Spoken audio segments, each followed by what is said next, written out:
In this video, I'm going to show you how to turn an old patched together data workflow where you were creating a quarterly report into a simple, reusable, shareable data app.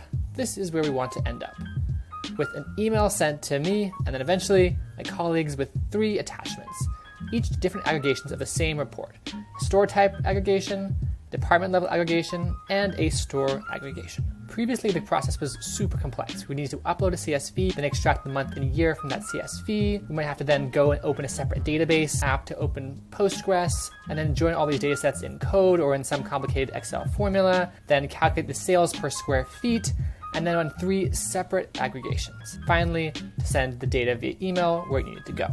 I'm going to show you how I can do all of that in one app. To begin, I'll create a new app called Quarterly Sales Report. First of all, I'm going to want to pull in that CSV. So down here, there are a whole bunch of different blocks that I can pull in that I'll use to compose this data app. To begin with, I want a data import block. I'll go ahead and select the read upload file, and that'll allow me to click and select the file that I need, or just drag and drop it in. I add this step, which saves it and uploads the data for future use. You'll notice now that I've added a data set, it appears as the output of this step. Let's give it a better name. Now I know that what I need to do next is take this week of date and extract the month and the year, which I'll use in the aggregations. The way I do that is by adding yet another block. I click Transform Data, and I'm going to search for specific data transformation blocks. I'm going to look for Extract from Date Time column. So I'll add that block, and right away I can see that doing these data transformations is kind of like a Mad Lib, filling in a sentence. First, I select the data set I want to operate on. In this case, there's only one option. Then I'll find the column I want to extract from. In this case, there's only one date time column.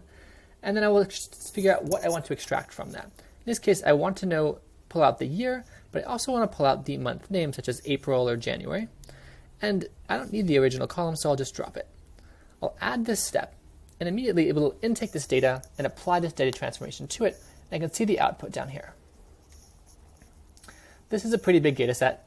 It's got 38,000 rows and 5 columns. And we can see, just as we expected, we've extracted the year and the month name. And of course, I'll rename this data set.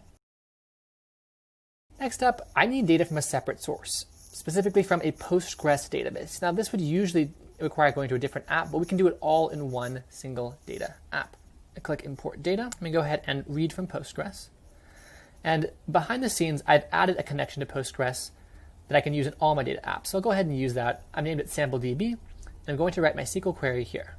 I'll paste in my SQL and run, and I can see in the output that I've got exactly what I want. Now that I've got both these data sets, I want to merge them together. Again, that's just another block. I'll search for join 2 data sets. I will combine the Postgres data with the cleaned CSV upload. I'll do a left join, and I will want to match the ID column to the store column. And I can check to make sure this works properly.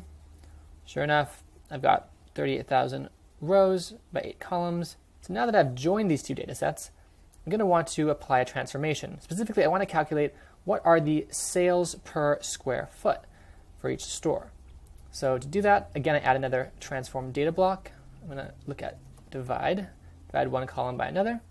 I'm going to choose the output of the join, select the weekly sales column, and divide that by size, and name this column sales per square foot.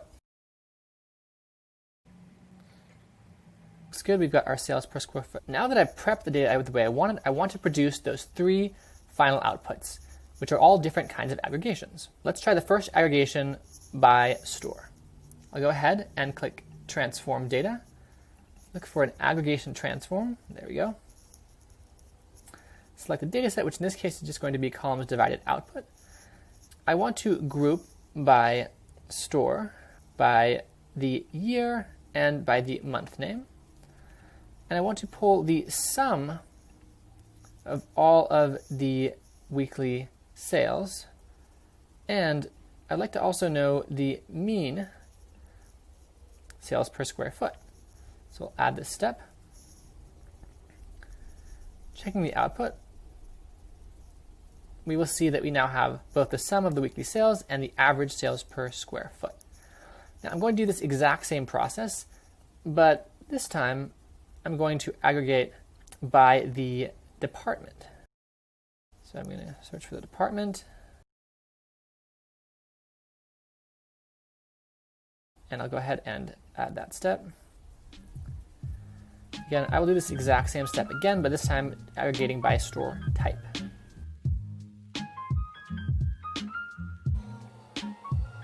At this point, we've created the full data intake blocks and all the data transformation blocks to end up at our 3 desired outputs. But the data is still trapped in this app. So let's email it to ourselves. I'll select each of the 3 data sets, the report by store, which I can give a name. I also want to do the report by store type. And finally, I want to do the report by department. And I'll add this step. Our data app is now ready. Click Publish. And immediately I can set the access to be organization-wide. When I publish my app, I can decide exactly which steps are visible or hidden from the end users of the published app. This is super useful, especially when there is sensitive data or calculations being made. I can also go into any data input and decide if users have to use my specified data or can provide their own if they'd like. For this app, that means that for any quarterly data going forward, I can use this exact same app, no changes necessary, and just drag in the new data. Next up, I will publish the app. Our data app is now ready. To run it, all I do is click Run App. And just like that, I've got the email in my inbox. Open it up and find attached my 3 reports ready to be used. This is just the beginning of what data apps are capable of doing. There's visualization, machine learning, scheduling, but I hope this gives you a taste of what you can do, and I can't wait to see what you create.